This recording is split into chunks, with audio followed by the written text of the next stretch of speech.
Thank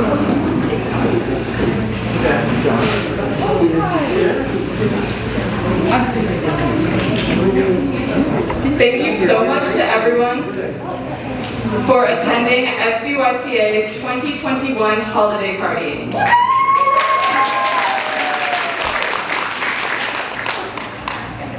Everyone here has done great work, and we are so excited to celebrate with you. We've been able to interface with so many stakeholders, including Cal EPA Secretary Blumenfeld, MIT, local elected leaders, and more. We've made great progress on advocacy and education through SBYCA's teams and by collaborating with elected officials. I'm going to move this up.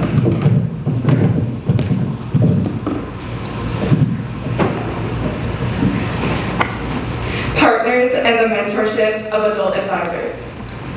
However, there is still so much work to be done to focus on impactful solutions, build youth leaders to carry on our advocacy, educate, focus on outreach, pass state bills, and foster the next generation of youth leaders. Time is running out.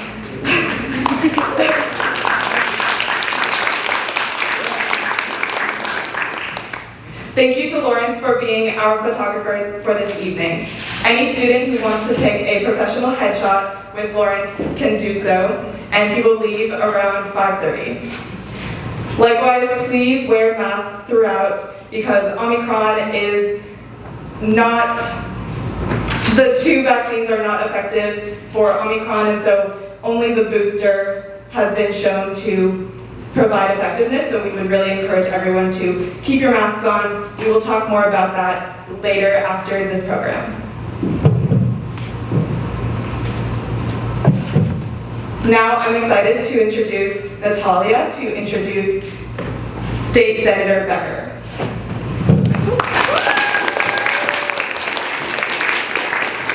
Senator Becker is a public policy innovator, and he represents 13th Senate District comprising San Mateo and Santa Clara County.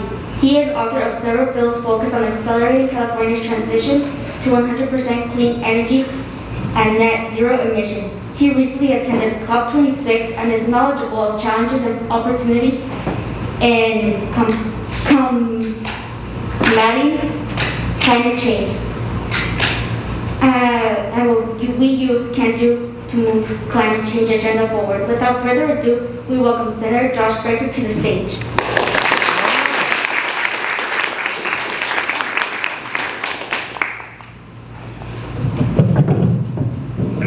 Hello. Thanks, everyone. This is awesome. Now, you'll get my slide deck up. First of all, I just want to say I want to thank Hoy for all she does. Where is she? There she is. A little round of applause. Because I know that I'm up 24/7 thinking about this issue and reading every article. And if I send it around, if I post it, I know there's one person, at least one person's going to click on it and like it. And that's what because she's going to read everything and she's going to see everything.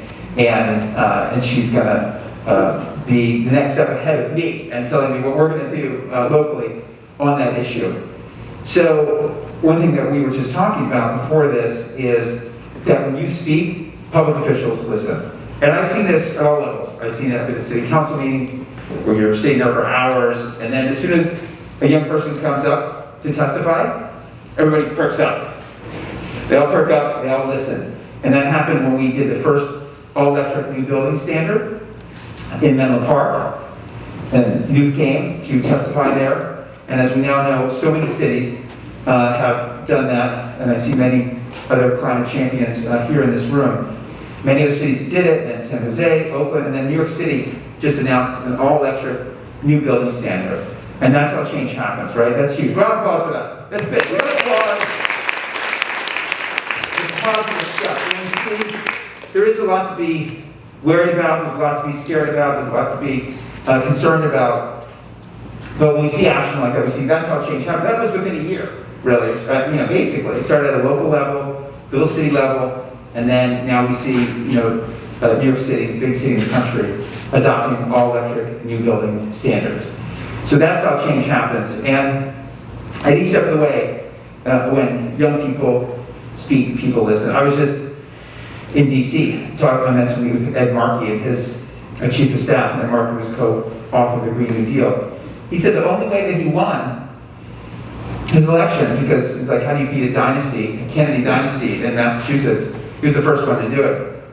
The only way he won was doubling the turnout for 18 to 34-year-olds. That was the only way he won. And I talked to the chief of staff, he said, what do we have to do across the country? It's a movement of 18 to 34-year-olds, right? If we double the turnout 18 to 34-year-olds, we win. We win Senate seats in Pennsylvania, in Ohio, in other key states. And we get to do what we need to do here, because even in California, we have a lot to be proud of, but we've got a lot of work to do. One thing I said in COP, we have been reducing our emissions about 1% a year here in California. 1% a year. That's not bad, right? Overall, we've reduced our emissions 20% per capita, while growing our economy by 60%. Pretty amazing, right? We reduced 20% per capita emissions, growing our economy by 60%. But while we've been reducing our emissions 1% a year, to hit our 2030 goals, we have to reduce our emissions 4% a year. Big increase. To hit our 2045 goals, we have to do that 25 years in a row. Right? 4% emissions, 25 years in a row. But the good news is the solutions are out there, right? You see my climate blog getting to zero. Who's read my climate blog? Some people? All right, we got 2 timid hands. All right. I would get Joe. So these are about young people. Where's Joe? Joe here. Joe's incredible. Joe's been a key part of that. He's really been helping each step of the way with that. And this just shows, again, I can't do what I do, anything that I do without the support of great people around me. And Joe's been just amazing, just jumping in. But one of the things we said is we now have the technology, right? The technology is now here. And that wasn't true when I started this work 20, 30 years ago. We knew we could get close, but we couldn't solve this, we couldn't solve that. Now we know the technology's here. Right? Greta's saying the same thing. Greta said the climate crisis has been solved. We have the facts, we have the solutions. Now we just need the political will. And that's really what it is. It's because it's transforming every aspect of our economy. And that's not easy to do, but it's doable. We have the technology, we have the solutions now to do it. We just have to do it at every level. At the city level, at the regional level. We're blessed to have our CCAs. You guys know what CCAs are, right? Because you guys are informed. A lot of people don't know. You guys know. Okay. And we have some leaders here, and Silicon Valley Clean Energy doing amazing work. Municipal Clean Energy, amazing work. And I mean, they're doing the kind of experiments that now I can take to the state level. We prove at the state level, we prove at the national level. So at the city level, at the regional level, and the state level, we need to do these solutions. So is somebody going to click along? Yeah. Yes. Okay. Thank you, Tara. All right. So I'll kind of go through this quickly because I want to leave some time for a few questions. But you guys all know what COP was, and the whole point was these NDCs, right? These promises, and getting people to increase their commitments. Because Paris was a chance to bring everyone together. This was sort of a chance to come back together and say, okay, what have we done? And so, you know, knew the promises weren't going to add up to where we needed to be at 1.5 degrees, but we wanted to see real action and a real coming together, a real sense of momentum. Next slide. And so there was some notable progress, right? The methane pledge was significant. We all know, you guys know, we have to reduce methane. This was a 30% pledge, and there was some nations that are big emitters that were absent, but a lot were there. Deforestation, really significant. 85%, countries representing 85% of the forests in the world committing to deforestation, to stop deforestation. That was huge.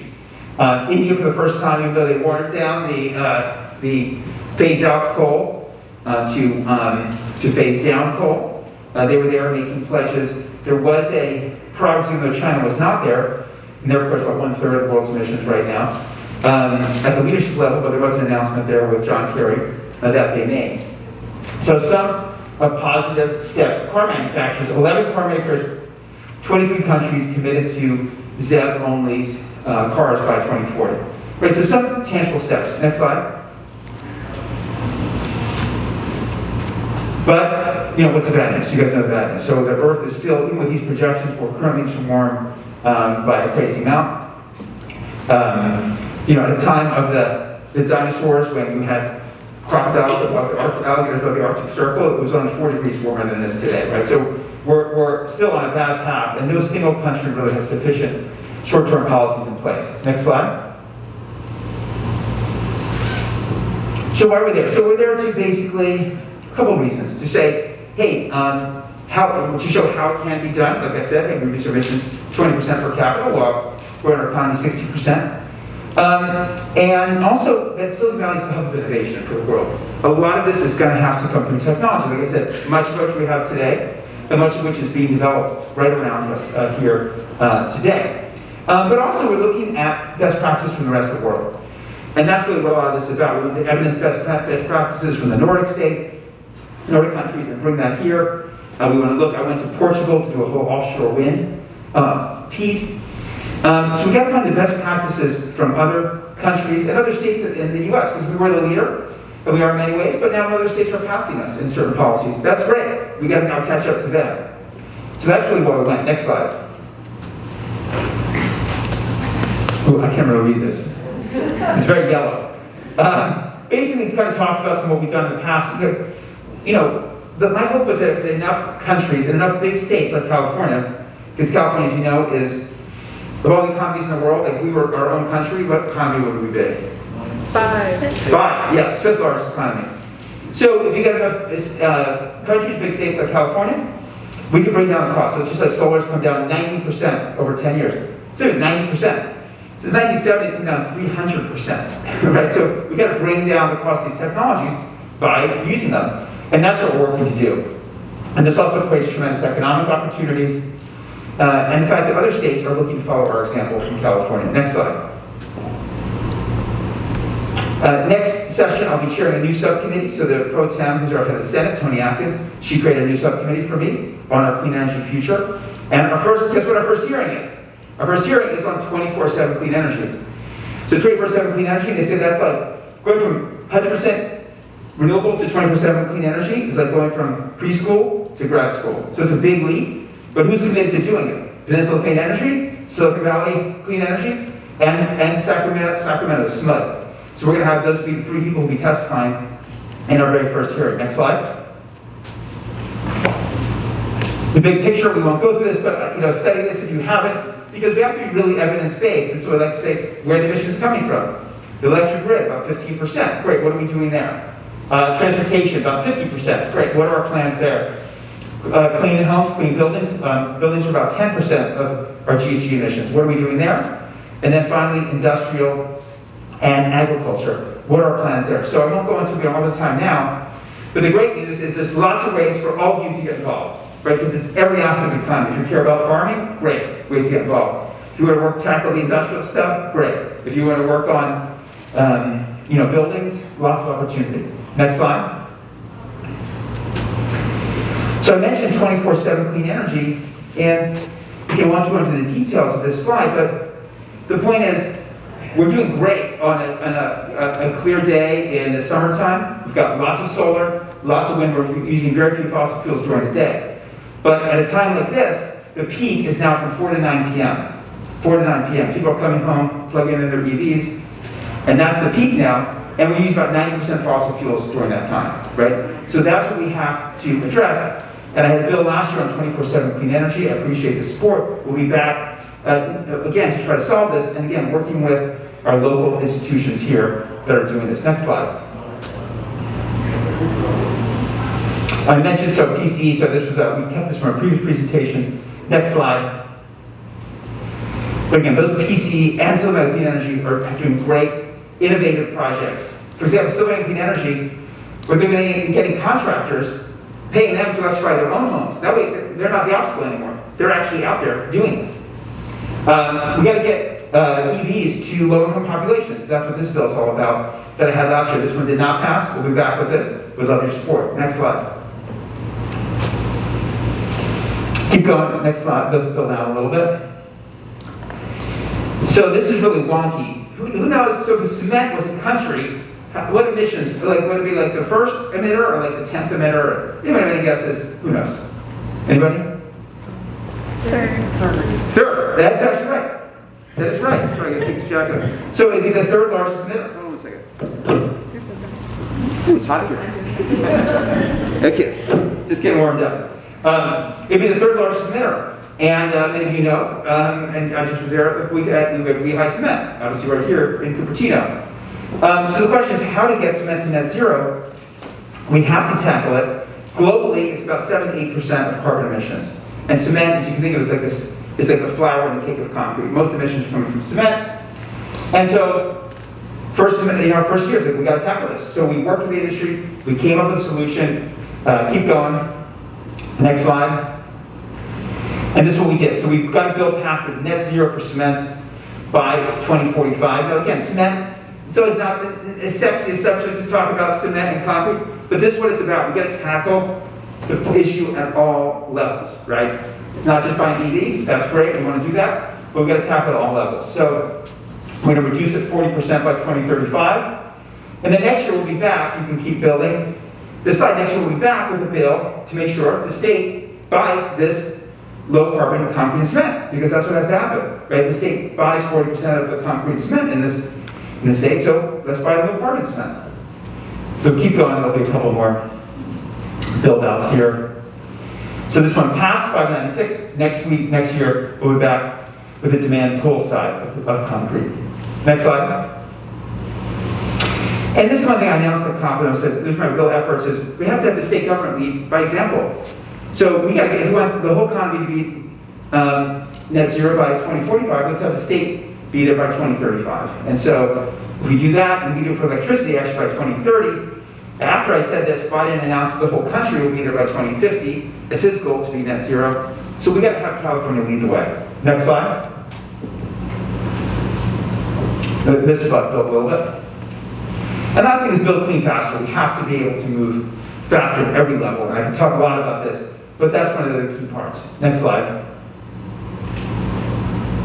And just keep kind of build these out. So these are some of the other things that we're thinking about. And that's really where we are right now. Myself, Senator Francesi, Chicago, who we're going to see in a minute, Alex Lee, we're all saying, great, what are the ideas now that we're going to do for next year? So this is a great time to weigh in and to get involved and say, what are the policies that we think are going to move the needle? And that's all that matters, right? How are we going to continue to move the needle in all those areas that I outlined? So I know that was a lot of stuff, but I'm happy to take any questions that people have for the time that I have remaining. Questions? Let's see if that any that you have questions first. You guys can applaud too, by the way, if you want to. Thank you. I know it was a lot of information. And I want to highlight this guy with the big sign on his chest. Sven, because that's an example of activism. It just, when we got there, and something I was already, partial to, but he said, if we're going to electrify transportation, what about people living in multifamily? We're building all these buildings, apartment buildings, that have no charging infrastructure. And we all know that people charge at home. And so he said, we got to do something about this. We got involved, we got people organized, we got it much, much better. Still not as good as it needs to be, and we're going to keep working on it. But example of the activism that comes out of this area. Sorry, any questions? Yeah. How do you guys, there was a fight in the portfolio about building a new dam. So how do you propose not building a new dam and but also getting water? That's a water question. So I'm not an expert yet on that issue about the water supply. I will tell you this, because I've done a number of things. Water is going to be another huge issue for the future of the state. So speaking here to all the youth that are here, water is going to be a huge issue. The good news is, we listen to Misha Jami, the expert at Stanford, runs the Water in the West. I've had her on 2 things already. So there's a lot of fluff in our system. Israel, for example, as a country, they recycle 90% of their water. Recycle. We recycle about 4%. So there's just a lot of fluff in our system and a lot that we can do. So we'll defer on that question for later. Anyone else? Questions? We have one to that? Yeah, are there any plans or ideas you have to address transportation emissions at the state level? Yeah, we do. So we put $3.9 billion, almost $4 billion in the budget last year for EV infrastructure, right? Because that's what everyone wants to see. People have range anxiety and they want to see there's places to charge. Now again, we all know most people charge at home. So that's really the fight that we're still fighting in these areas. But that's $4 billion. The other thing, I had that bill I told you about that didn't succeed, shall bring back, which is how do we again, how do we provide the incentives, for example, removing the sales tax for used EVs, especially for low-income populations in the state. So there's a lot of work we're doing now, very small nonprofit, based also in our area, called Cultura. They did the initial research on this, but they're super users, people who just drive a lot. And how do we get the people that drive a lot to switch? That's really key, because if I switch from my Chevy Volt to a Tesla, great. We'll save about 300 gallons of gas a year, but someone else, they're going to save 30,000 gallons of gas a year. Right, so how do we target that? So it's a lot that we're doing. We have 2 questions here. How are you going to address like affordability as a problem when it comes to a lot of like getting people and individuals in general to adopt like zero EV cars, for example, or like renewable energy? Because those a lot of times those are a lot more like they're out of like the budget expense for low-income families. So how are you going to address that? How are we going to help low-income families? Yeah. Well, I think it's critical. I think it's a moral question, also a political question, because I have a colleague right now in the state senate. She says I represent a bunch of workers of this ethnicity, and they make $49,000 a year, right? And I don't think any subs for them. So if that's true, they're not going to support it. So it's a moral question, a political question. I think that's what we have to do right now, especially with the budget surplus. We have enough money. We have a cap and trade system, right? I wish we had a carbon tax, but we have a cap and trade system. The whole point of that is, we're generating a lot of money. Now we should be using that money to help everyone, especially low-income Californians, help everyone electrify and help everyone come along. So that's what we have to do this year. So you're talking about how you want to have more EV chargers. Are you proposing that just new buildings have EV chargers, or even existing buildings need more EV chargers? Are you going to target both or just one? Well, really both. But certainly for new ones. It's so much cheaper to do it the first time. So that's why Sven and I, that's why we're working on this. It's so much cheaper to do it right. We have 90,000 units we're going to build, multifamily, in the next few years. So that's a no-brainer. But yes, absolutely work on retrofitting existing ones as well. And I think, again, that's the opportunity, that's jobs, that's still a big opportunity to kind of go in and do it, help people electrify their homes, including putting in chargers. But the good news is, in many cases, you don't have to do that. Okay, we're going to have to stop in a minute. But in many cases, for most individual single-family homes, you can just plug in now, right? But we have to make sure everyone has enough capacity, and we're working on that as well. Okay. All right, so we're going to have to stop. Thank you, everyone. I really appreciate the work that you're all doing. I hope this was a lot of information, not too much information, but I know that you're a sophisticated audience, that you can kind of handle these topics. But I just appreciate your advocacy and look forward to continuing to work with you all. Without whom all accomplishments would not have been possible. Thank you for your climate efforts and guidance. It's great to have you here. Hoi. Oh, also, can we have a 2 o'clock for each person that I mentioned? So, Hoi, Tara, Linda, Crystal, Dash, Kevin, and Aaron. We're all really grateful to have you be our advisors. We're also very grateful for all the partners and collaborators here, for there's so many.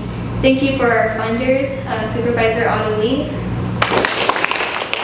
the GFA Family Foundation, Silicon Valley Youth Clean Energy, and Ms. Pamela Leonard is here with us. Thank you for bringing all the games for the youth.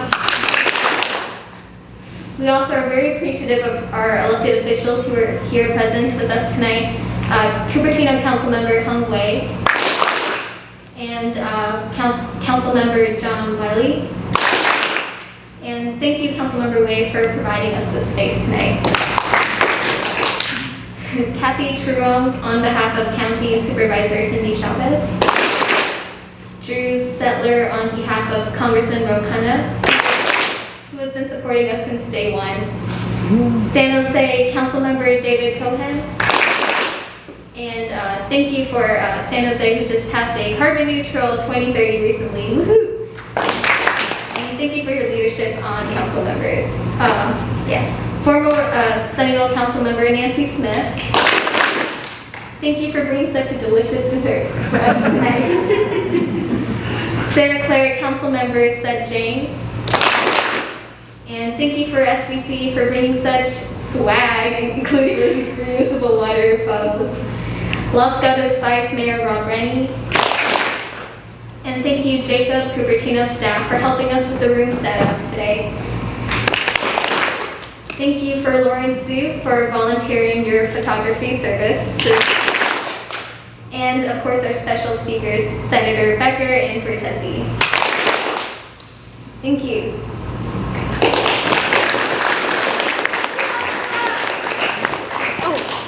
I'd like to introduce Aviv, who's going to introduce Senator Cortese.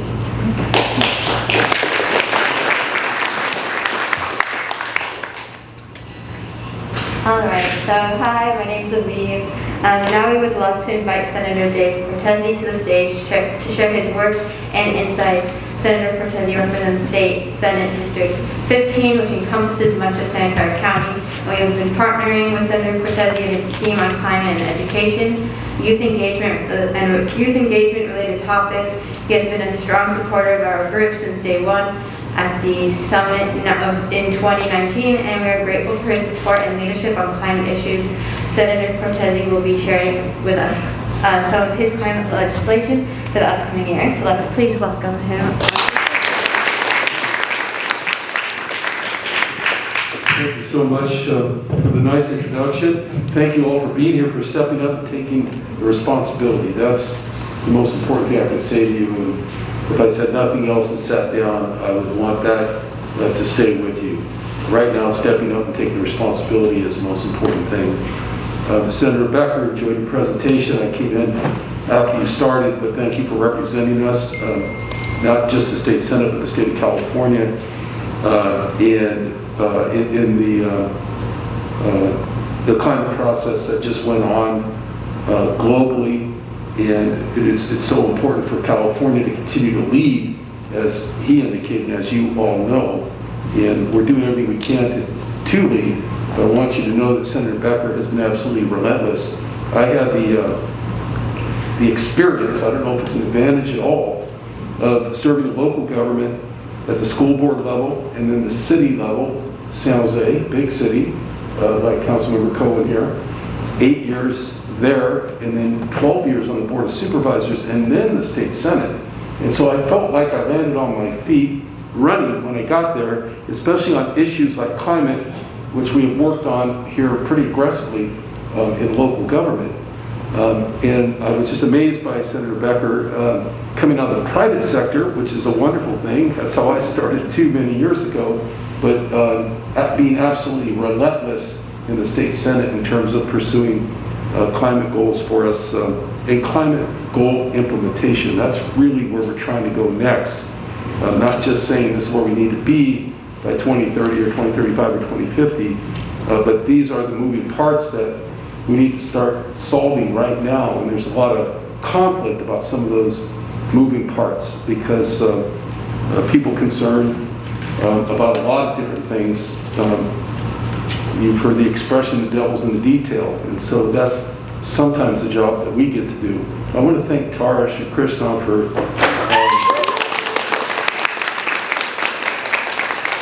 not only inviting me this evening, but also in 2019, as was mentioned in my introduction, to the first summit.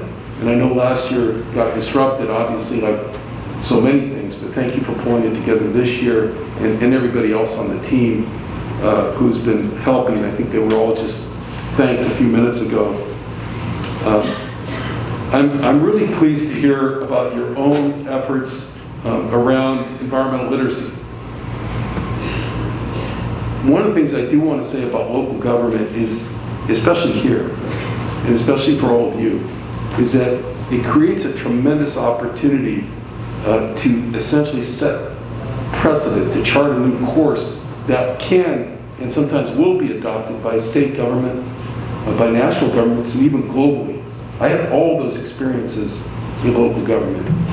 But one of the things that really has taken until just now to percolate up was something that we started here a few years back, several years ago, it was originally called the Cortese Kids Climate Club. It became the Silicon Valley Kids Climate Club, and it was in the process of being installed at the Tech Museum so that every young person that comes into the Tech, which is what it's called now, I think, would have essentially this interactive curriculum on climate. And it only takes, as most of you know, to pass along the key aspects of what we're up against as humanity. About 15 minutes, for a third grader, a fourth grader, a fifth grader, just to get them from not being able to raise their hand and give a working definition of greenhouse gas emissions. 15 minutes later, they can all raise their hand, right, and give that definition. But we're not doing that, and we need to do that. There were several pieces of legislation in the new regulations, especially in education code in terms of curriculum, to start that process finally. We started that process just as a council member and county supervisor, again, like local officials here, or local officials and your state senators and your state assembly members can essentially walk into a classroom almost any time with the permission of a principal or a superintendent or a classroom teacher and have an audience, right? And I knew that, and we started doing that. But I can do 1 or 2 or 3 classrooms a month. 15 minutes times 3, 45 minutes.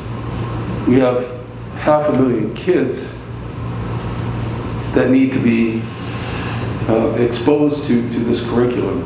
And so one of the things I'm very, very happy about is having the opportunity now as a state senator to help lead in that area, along with Assembly members Rivas, Calderon, Ward, and others. I announced my commitment to introduce legislation on climate change education in the 2022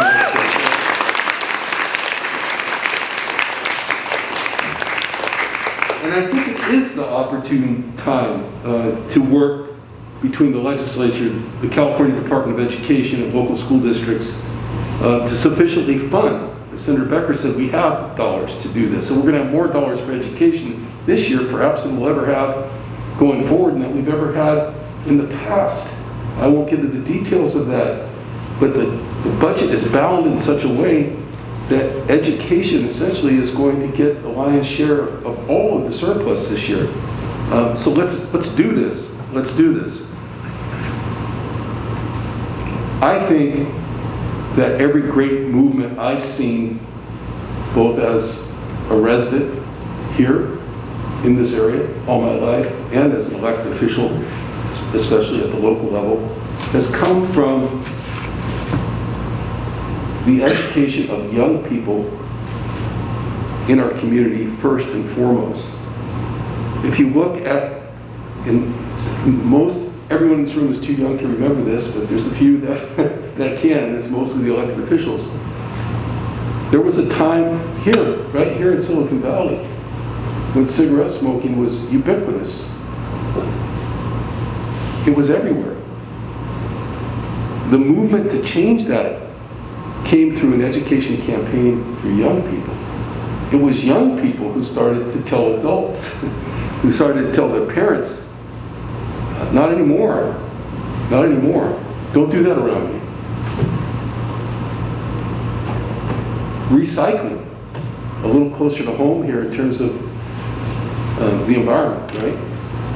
San Jose, the city of San Jose, became the model for the state of California in terms of reducing its landfill waste by setting up the state's first municipal recycling program.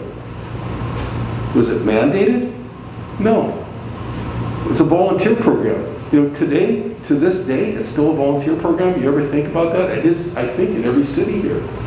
Nobody tells you that if you don't recycle, the recycling police is going to come and give you a citation, right?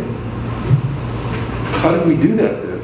How do we get to this point where all of a sudden, in a fairly short time, we've diverted what used to be 100% of our waste to landfills to the point now that we're diverting about 70% of that or more in the municipalities.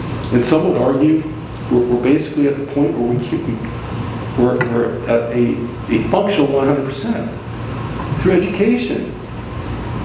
I can't think of a young person in school today who's not educated on the fact that this goes into recycling, right, and other things don't. This is what we need to do, and this is what I think you are doing. It's more than what you're doing, it's who you're being in the world right now. And that is what's critical.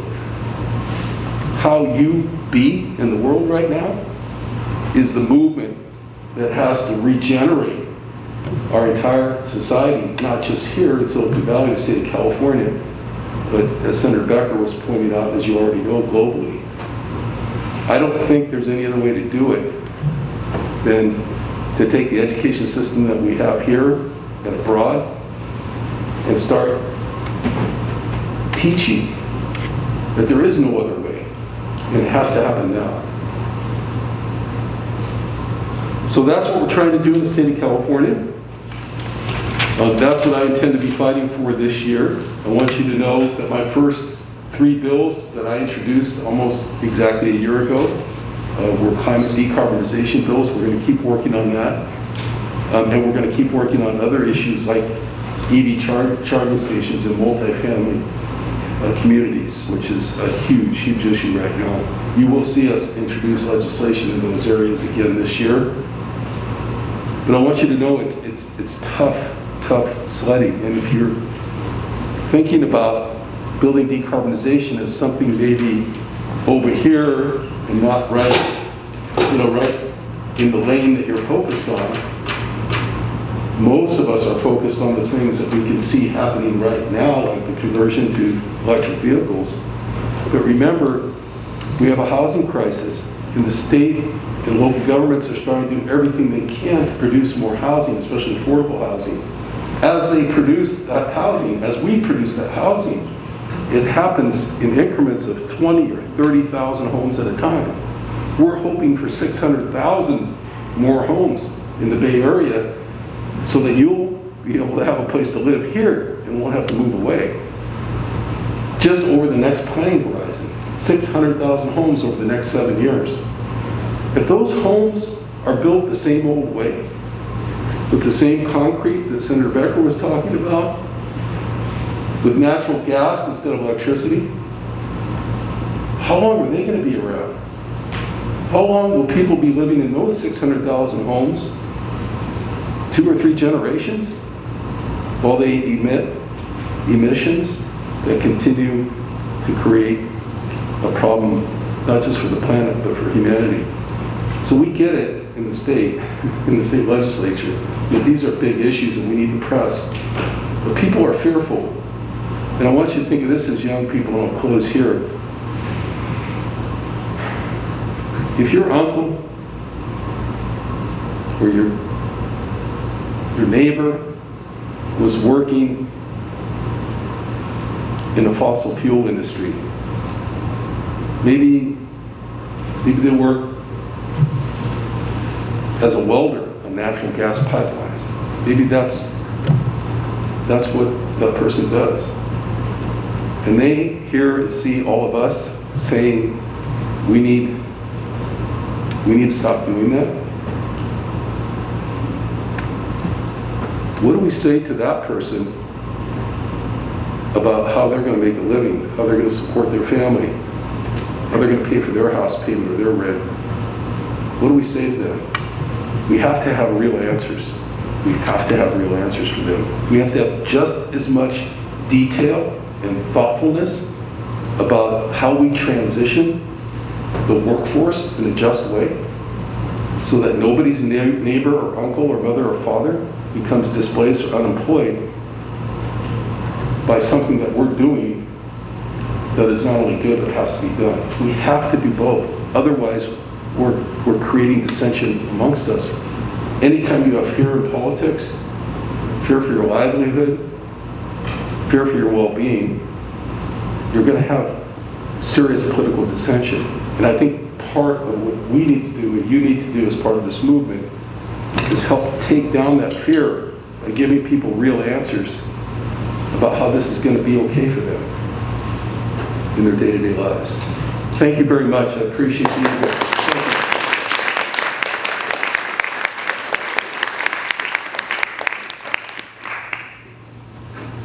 I don't know how much time we had or if there's time for questions and answers, but if not, I know it's getting late. Are we done, Tara? We're done. Okay, thank you. Thank you again. All right. Thank you.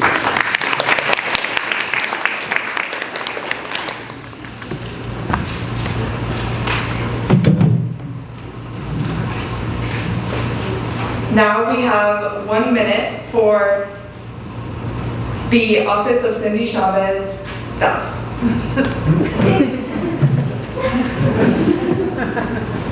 1 minute, okay. Hi everyone. Hi. So let me just start by saying I am so honored to be on the same stage as State Senator, former Supervisor, Dave Francesi, and Senator Josh Becker, and of course all of you here, and actually some great faces I've got to see over Zoom, but I have not met in person, like Anthony Smith.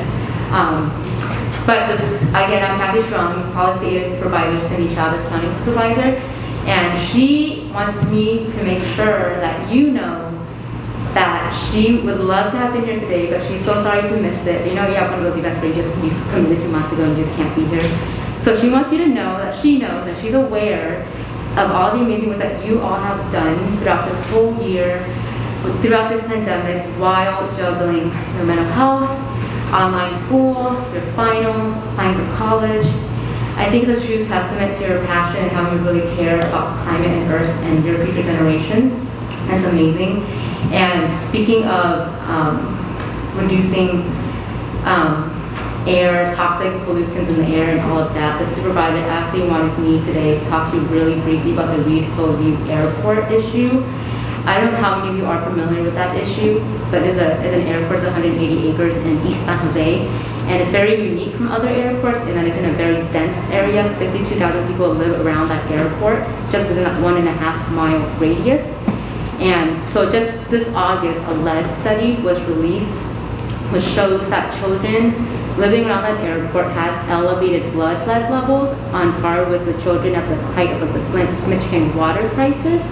And as you all know, there is no safe level of lead in children's blood because it's a neurotoxin, it reduces your IQ, it's bad. So basically, the County Board of Supervisors voted unanimously to stop selling leaded fuel at that airport by January 1st, 2022, which is the end of this month. And they also voted to petition to urge the FAA to accept the early closure of the airport prior to 2031. And you may ask why all of that, but just remember that leaded fuel is still used in general aviation planes, which are little planes, whereas jet fuel, like the big commercial airlines you use to fly to travel, they don't use lead in their fuel. And so just so that you're aware, the county is working very hard with our partners to work with the FAA. We know a lot of stuff's going to come down the pipes, but a lot of people turned out to support these efforts. I know your supporters like 350 Bay Area, Mothers Out Front turned out. It was huge. And so if you are interested in learning more, have more questions, it's a very big topic. So I know I threw a lot of information at you in a very brief time, but I'm around if you ever have any additional questions, follow up. So thank you for your time and attention. I really appreciate you all and for everything you have done this year. Thank you so much.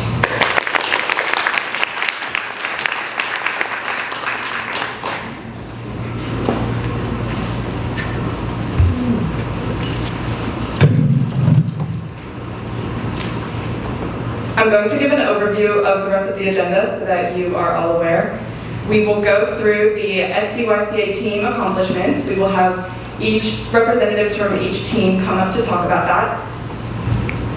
Then we will conclude and you will have time to eat and mingle. Overview of one thing that I've seen in SBYCA.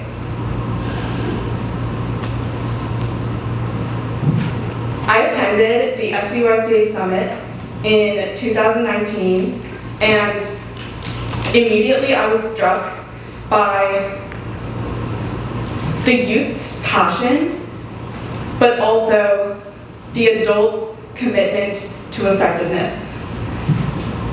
I think through this organization's work with adults and collaboration with partners, elected officials, we have been able to make an enormous impact.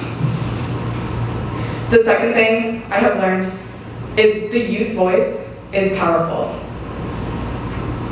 When we organized the strike in 2019, we had 2,000 people show up. Let's give a round of applause for SBYCA for that.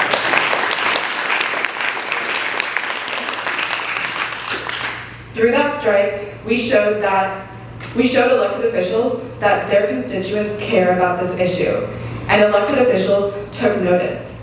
They became more receptive to everything that we are pushing for, and we continue to collaborate with elected officials. Let's give a round of applause to all the elected officials here today who are pushing for climate action.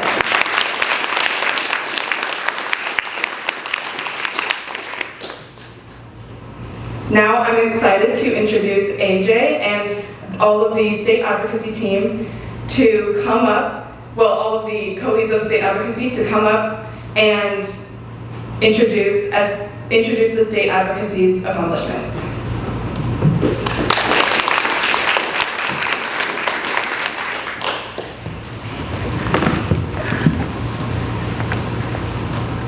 Hi, my name is AJ. I'm a co-lead of the state advocacy team. Hi, I'm Gary. I'm also a co-lead of the state advocacy team. And we're just going to be talking about some of the things the state advocacy team has done over the past year. This year, despite the obstacles and issues we faced, we managed, I'm glad to say, to accomplish more than ever. Our entire bills list was endorsed by the Silicon Valley Democratic Club, and 10 of the bills that we advocated for were signed into law at the state level by the governor.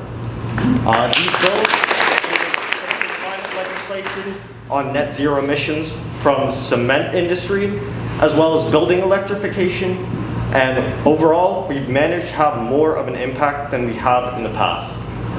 None of this would have been possible without our advisors, and we'd like to thank Hoy, Dan, and Kevin for their invaluable help they've given us.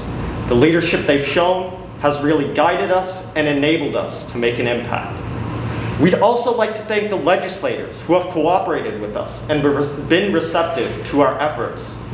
Senator Becker, Senator Kerchov, and Assemblymember Clarita have all been invaluable in helping us pursue our goals and making a change. And finally, I'd like to reflect on the past year. This past year with SBYCA has taught me that we can all make a change. Anyone with a voice, no matter your age, your experience, or who you are, can make the impact you want to see in the world. And I think nowhere better is this exemplified than in SBYCA. I could not be more proud of the state advocacy team and all of SBYCA for everything we've done in the past year. Thank you.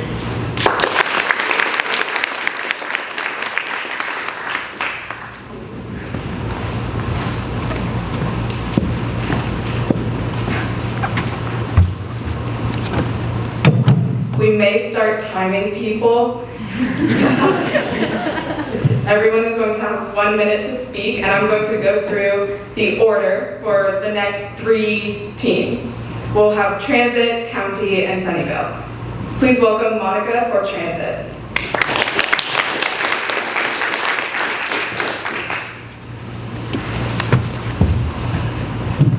Hi, I'm Monica with the Transit team, and we're just going to talk a little bit about some of our accomplishments. As I'm sure all of you can probably imagine, the pandemic was very hard for transit. Normally, as a transit advocate and a climate advocate, you're telling people to take transit, to go outside, to go places, but with the pandemic, we had to tell people to go home. So we had service reduced temporarily, we had our revenue drop significantly because our transit is funded by sales tax.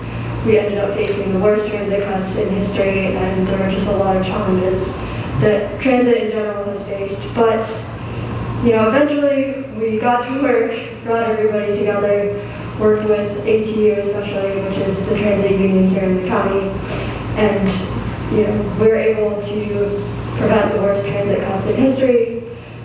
with a lot of luck, obviously the federal stimulus funding helped a lot, and the vaccines, and just a lot of other situations. But we really got some new ideas out there that actually allowed hiring and training to happen a lot faster than normal. And now BTA is actually the first major bus operator in the entire Bay Area to commit to restoring full service. And they have the most service out of any major bus operator in the Bay Area, while still maintaining reliability. Today it was under 1% missed runs, which is very incredible compared to some of the peers. So I'm not going to call anybody out, but Vinny was at about 20% today. So now we have the opportunity to start back from square one and really build the future that we need and want for transit. So I just want to thank everybody for all of their support with this year.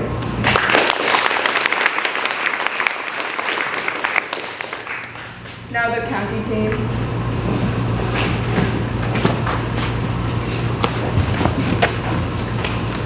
Hello everyone, my name is Darren, and I'm speaking on behalf of the County Advocacy Team. Our co-leads are Susan, Dia, Perry, and I, and I'm also speaking on behalf of the rest of the County Advocacy Team. So, starting in August, we began talking to the Santa Clara County Board of Supervisors, and by the end of September, we talked to all the supervisors, or alternatively, their board aides. Specifically, we requested more resources be directed to the Santa Clara County Office of Sustainability, collaboration with the Santa Clara County Office of Education and Office of Sustainability for a comprehensive climate education tailored for youth, and the Climate Commission in the Board of Supervisors. In October, the supervisors voted in favor of our recommendations. We would like to thank all the supervisors for working with us, and also Supervisor Otto Lee for agreeing to lead the Climate Commission next year. On a more personal level, SBYCA has shown me how to go about solving these modern climate issues, gain leadership skills, and to meet new people who share the same interests. Also, we would like to acknowledge our amazing advisors, Hoy, Kevin, Tara, Linda, and Dash. Thank you for supporting the student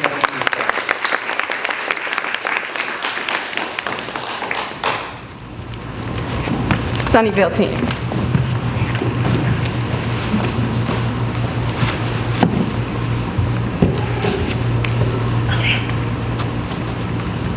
Hi everybody, I'm Mallory. I'm one of the co-leads of the Sunnyvale team. The Sunnyvale team was founded in the summer of 2020, and since then we have done a lot to help shape Sunnyvale and make it more environmentally friendly.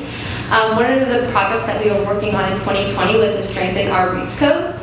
And so one thing that we were able to strengthen is to have more EV chargers in newly built buildings. We also worked on our active transportation plan, and so we were able to have more programs be funded for pedestrian and bicyclist safety. And then right before the 2020 elections, we also hosted a candidate forum where candidates were able to come and talk about specifically what they were going to do for climate change and their climate change plan. Now, currently in 2021 and coming into 2022, we're working on facing food waste in Sunnyvale, and so we're partnering with an organization called Food Runners, where we're taking leftover food from restaurants and we're bringing it to people facing food insecurity. I'm really excited to see what else we're going to be able to do in the future, and I would also like to thank all of our student members as well as our wonderful advisors, Krista and Linda, who have been here for us since day one. Thank you so much.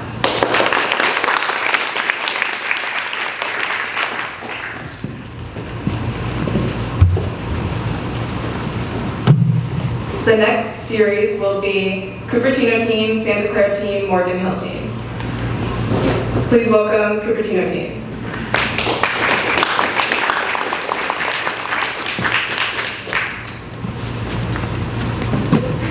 Okay, so hi, my name is Gwen Azar. I'm one of the co-leads of the Cupertino team. So I'm just going to talk about some of our accomplishments from the last year. We've had the pleasure of working with Cupertino's sustainability department on multiple things.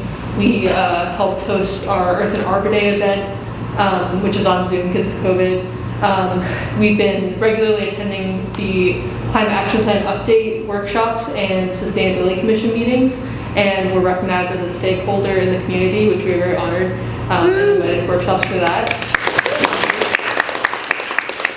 We've also had the pleasure of welcoming a lot of new youth and new members to our team and starting to teach them about advocacy efforts. And we also hosted a candidate forum for the 2020 elections, like other teams have. And we would like to thank our advisors, Gary, Dash, Rod, Tara, and Hoy, for empowering our team through their incredible guidance. And a brief thank you to the city for providing the space to throw this party today. You know, as co-leads of such a passionate group of students, we constantly feel inspired by each member's enthusiasm for climate advocacy, and we strive to turn that passion into making an impact. We've shared so many great memories with our team, and we can't wait to see what our team will continue to accomplish. Thank you.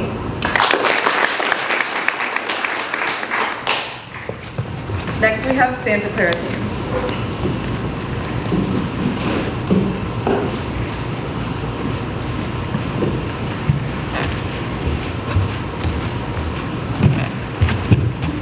Hi, I'm Alexis, a co-lead of the Santa Clara team.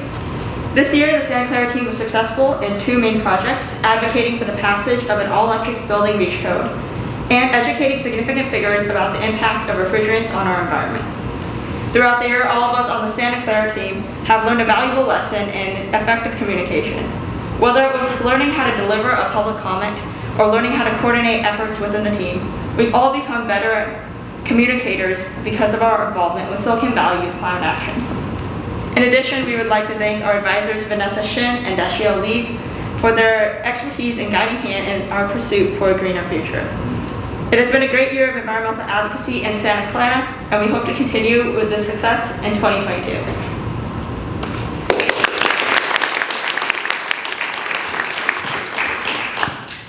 Next, we have Morgan Hill.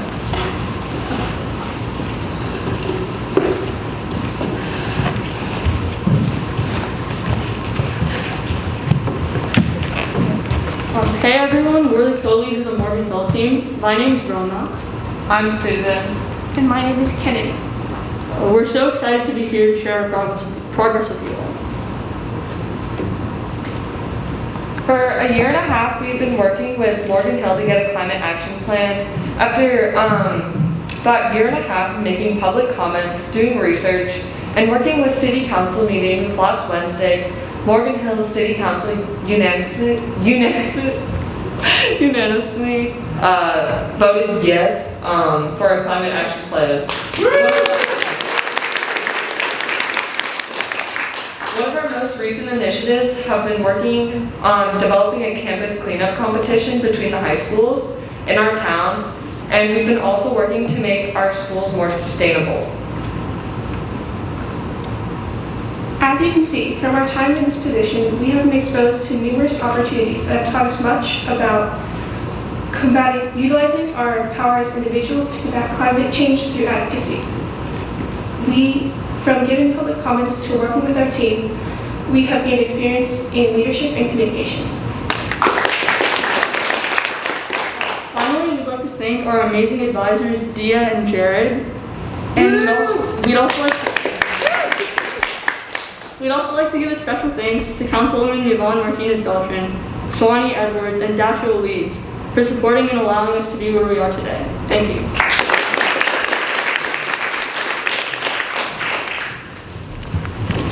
Next, we will have San Jose, and then finally the speaker series team.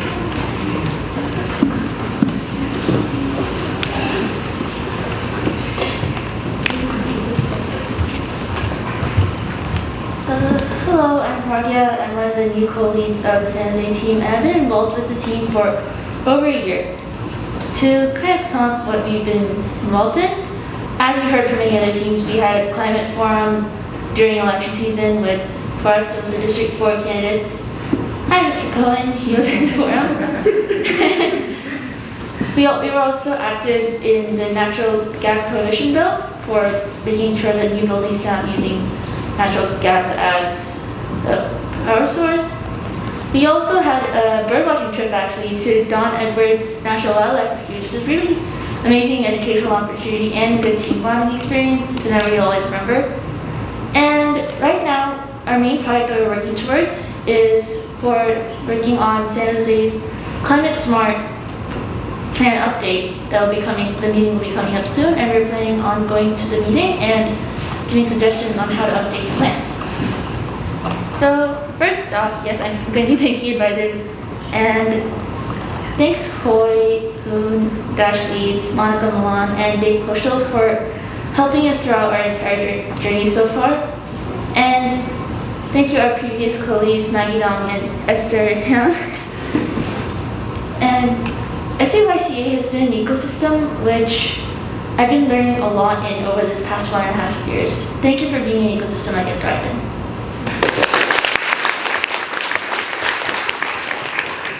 Finally, we have the speaker series team. Anybody who worked on it can come up.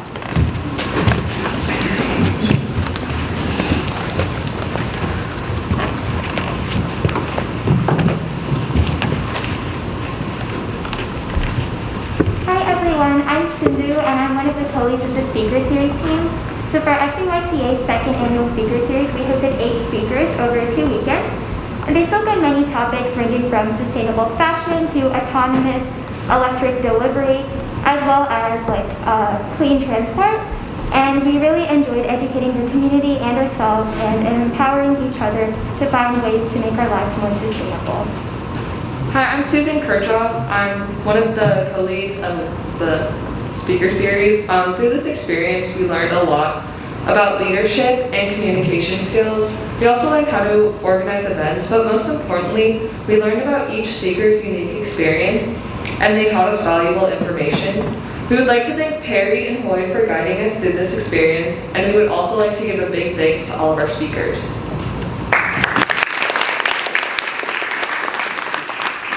We would also like to thank Vanessa Shin.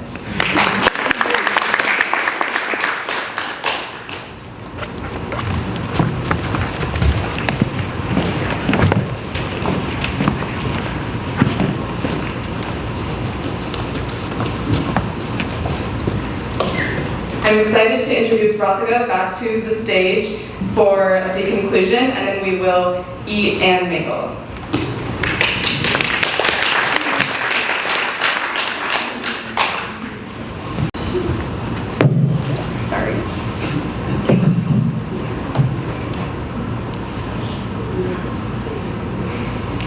All right, so just as a final thank you so much for everyone for attending this wonderful party. And it's been an amazing year, as everyone can see by all these amazing accomplishments that our teams have accomplished. Wow, that was a terrible sentence. But again, there is so much more for us to do. We've had amazing partnerships, and we're looking forward to starting new ones going forward. Next year, we believe that it's critical that our mission is to educate people. I think our curriculum team is an example of that. Can anyone who worked on our curriculum stand up, please, so we can applaud you guys?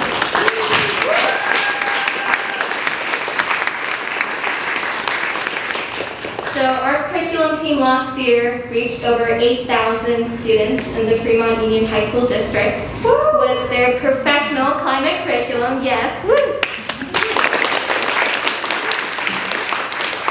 And we are currently in the works to create an updated version that teaches students of, that educates teenagers on sustainable careers, food waste, sustainable personal actions, climate advocacy, and so much more.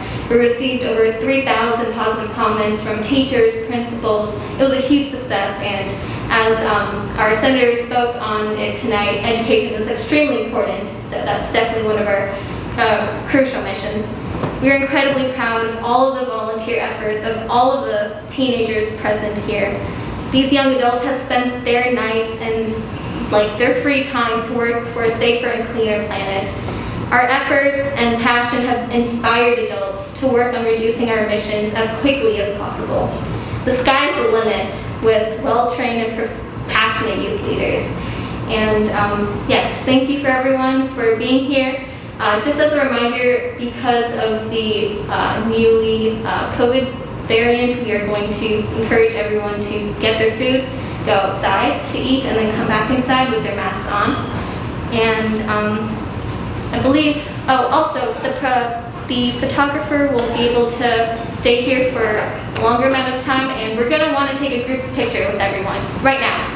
So can everyone come up to the stage? Yes? Great. A lot of